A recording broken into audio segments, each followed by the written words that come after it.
ভাই, মাল তো অনেকদিন ধরেই খান, তো মালের মধ্যে কি আছে আমার একটু বলেন তো। দাঁড়া, একটু খেয়ে নি আগে, তারপর বলছি।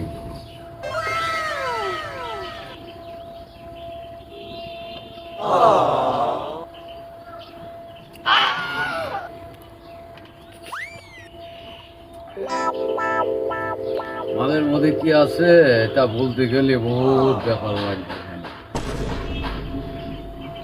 মাল এটা হচ্ছে অমৃত, অমৃত।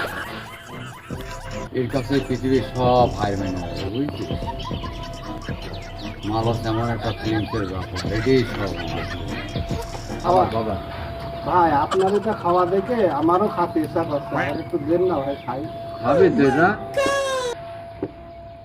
হ্যাঁ, না, বেশি খাওয়ার দরকার নেই। আমাদের এক ঢোক মাছ যদি ভালো লাগে তাহলে আবার পরে খাবে, ঠিক আছে? এক ঢোক খা।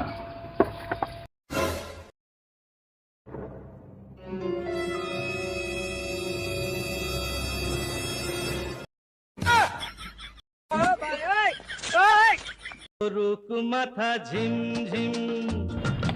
দাঁড়া দেখি।